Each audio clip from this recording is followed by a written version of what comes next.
It was a rough morning after the first night in Sofia, especially because in the video it was only one night, whereas in real life it was actually 5 nights of rakia-induced Bulgarian berserker frenzy. So I figured I should take it easy for a bit, and what better place to breathe in the aroma of relaxation than in the mountains of Rila, one step closer, even though it's in the opposite direction, to my goal of finding the little known, unrecognized, but totally super cool Republic of Transnistria. Only thing I can think of better than this would be to fall in love.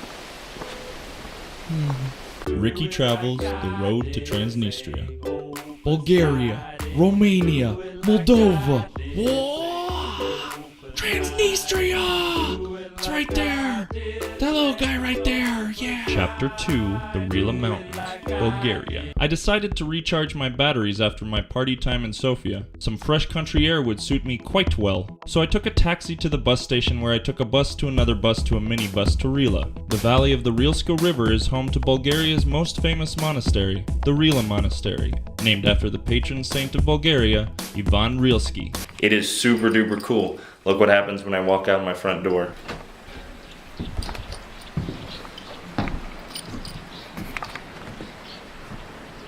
Welcome to the Rila Monastery. A bird's about to hit the camera. I'm gonna have to grab that. So I'll just apply some voiceover. Sveta Ivan Rilski, or St. John of Rila, lived from 876 to 946. He was a hermit, so his students probably built the monastery as they were learning from him. So we're in this kick-ass monastery now. Check out my monk room. It's got 3 beds, because I'm 3 times cool. I do my monk sleeping, my monk riding while I look out into the mountains. What does that say? Oh, look at that. Rilski. Rilski. Who is good at reading Bulgarian? This guy. Bunch of priests just walking around all the time and some other monks like me. Let me tell you, this is the life. This is the life. Let me tell you, this is the life. Normally, the monastery is full of people, but you can get a monk's room for about $7 and then you get the whole place to yourself and your monk friends overnight. So before the monks and I closed for the night, I ran and got some pork stuffs from the local village, and I ate the delicious pork stuffs while watching one big bird getting attacked by a lot of little birds. Oh, you birds! And then I slept and dreamt. So it's 6:15 in the morning. About to go to the first service. Let me tell you, the birds are out in force this morning.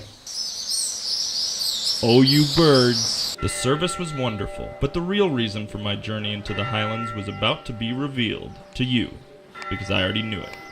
Da da da! Susie L. from New York wrote in, "You should find Neofit Rilski's house hidden up in the mountains. It's near Ivan Rilski and Sveta Luka's hermitages, but no one ever goes there and I hear it's freaking awesome." Let's go trekking through the forest. Leaving the monastery 4 kilos behind, I felt fully enveloped in the Rila Mountains world of magic, wonder, wood nymphs, and water trolls. I was about to have my very own fairy tale adventure. I had to pay the troll to let me cross his bridge. I paid him in friendship. It's just a party in the forest, you know what I'm talking about. It is beautiful here. It's like a fairy tale wilderness. I think we're near the Shire. It's like where Hansel and Gretel would run. I'm pretty sure I just saw Pippin frolicking without the witch actually ever showing up. Go get some brandy wine or Little Red Riding Hood. That's where Aragorn battled the Uruk-hai without a wolf, and they took the 2 little ones, or the Ewok adventure. This is where the Ewoks would live. Ewok adventure, ho. It wasn't long, however, before the wily forest spirits would throw a challenge straight at my face. Ah yes, annoyance. 2 paths, a fork, and no signs. I always liked left, but the right one looks more worn. Left, right, left, right. I'm gonna go right. Poor choice. Well, now I am lost, because I don't know how to get back to the road. First thing to do in a lost situation, panic. I haven't eaten or drank water today yet, so I'm a little bit out of it. So I'm gonna go foraging for berries. Bugs are high in protein. Catch some butterflies and eat them. Go get some. They tickle your throat while they're going down. It was when I was at my most desperate that the local wood nymphs took pity upon me and guided me towards a hidden forest church. Either that or I just found a house because there's no crosses on it. It's closed. Onward to Neofit Rilski. Wait, this is where Neofit Rilski lived. Look at that. He's a kick-ass dude. He did a lot of stuff. Let me list it for you.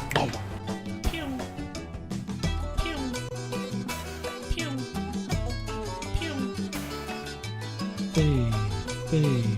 Oh shit, I dropped some knowledge. Oh, I'll just leave it there for someone to pick up. You, maybe? On top of all that, he built his hermitage near a natural spring, which I drank from, thus absorbing the knowledge of Neofit, as well as earning the respect of the forest nymphs and water trolls. I'm not a big fan of going thirsty. Either back up where I came from or down. I don't know where down goes, but it's down. I've learned from other sweet travel shows that are equivalent to mine, like Bear Grylls, that you always follow water downhill, and then you're somehow saved by a helicopter. After 8 hours of hiking, I finally found my way back to civilization. I did it. I had discovered Neofit Rilski's hermitage.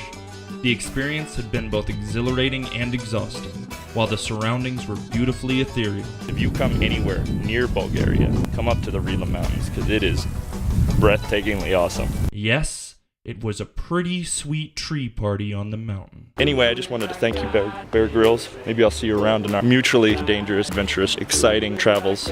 And I challenge you to an arm wrestle.